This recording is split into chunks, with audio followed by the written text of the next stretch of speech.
जय माता की फ्रेंड्स। मैं बहुत ही प्यारा माँ सरस्वती की कथा कहने जा रही हूँ।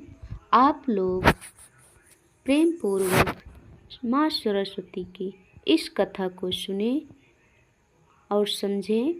माँ सरस्वती की महिमा की कथा मैं कहने जा रही हूँ। एक समय जय माता की।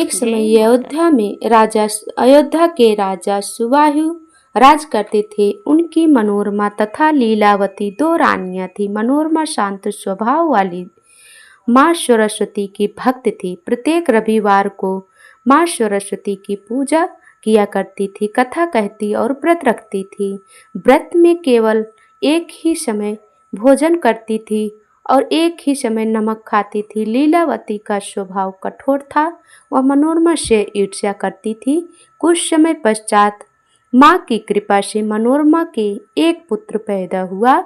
राजा ने उनका नाम सुदर्शन रखा। एक माह पश्चात लीलावती के भी एक पुत्र हुआ, जिसका नाम शत्रुजित रखा। पुत्र प्राप्ति के पश्चात मनोरमा ने अपने व्रत का उद्यापन किया। उसमें लीलावती को भी आमंत्रित किया। माँ सरस्वती के व्रत और उद्यापन में नमक का विशेष निवेश होता है, परंतु लीलावती ने ईर्ष्यावश भोजन में नमक डाल दिया, जिसका मनोरमा को पता नहीं चला। एक दिन राजा शिकार खेलने वन को गए हुए थे। वहां शेर ने आक्रमण करके राजा को मार दिया। सैनिकों ने आकर नगर में सूचना दी। मंत्रियों तथा प्रजाजनों ने वन में जाकर राजा का अंतिम संस्कार कर दिया। राजा की मृत्यु का समाचार सुनकर मनोरमा तथा लीलावती के पिता अपनी सेना लेकर आ गए। मंत्री तथा प्रजा सरल स्वभाव वाले ज्येष्ठ सुदर्शन को राजा बनाना चाहते थे, परंतु लीलावती का शक्तिशाली पिता अपने नाती शत्रुजित को राज सिंहासन पर बैठाना चाहता था। लीलावती के पिता ने सुदर्शन के नाना को युद्ध में मार गिराया।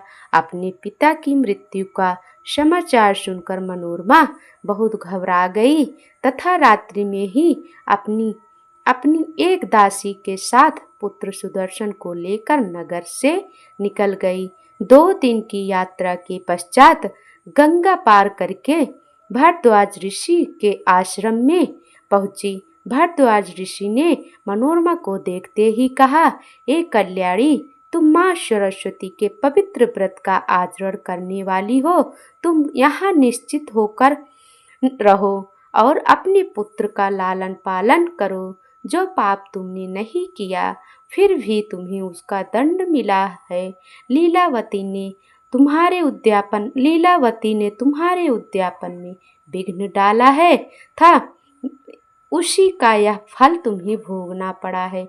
लीलावती के पिता ने शत्रुजित को राजा बनाया तथा मनोरमा और सुदर्शन की खोज कराई, परंतु वे दोनों नहीं मिले।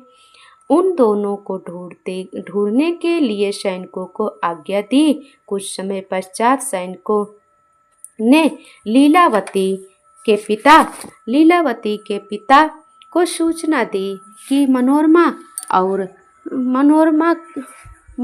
और सुदर्शन भारद्वाज ऋषि के आश्रम पर रहे हैं। राजा भारद्वाज के आश्रम पर पहुँचे। इस सूचना को पाकर रानी मनोरमा ने ऋषि से प्रार्थना की, हे मुनिवर, अब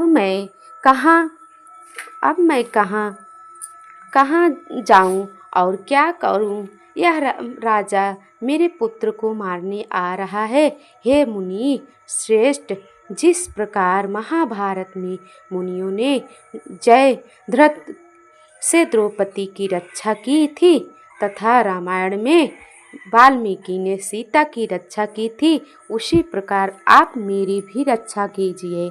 रानी ने वचनों को सुनकर भारद्वाज जी आश्रम के द्वार पर राजा के पास गए और उनसे कहा, राजन, आप अपने नगर को लौट जाइए। राजा ने क्रोधित होकर कहा, होकर कहा कि आप मनोरमा और सुदर्शन को आश्रम से निकाल दो, अन्यथा और बलपूर्वक ले जाऊंगा। तब मुनि ने कहा, हे राजन, जिस प्रकार विश्वामित्र वशिष्ठ की गाय को बलपूर्वक ले जाना चाहते थे, उसी प्रकार यदि तुम में शक्ति हो तो ले जाओ।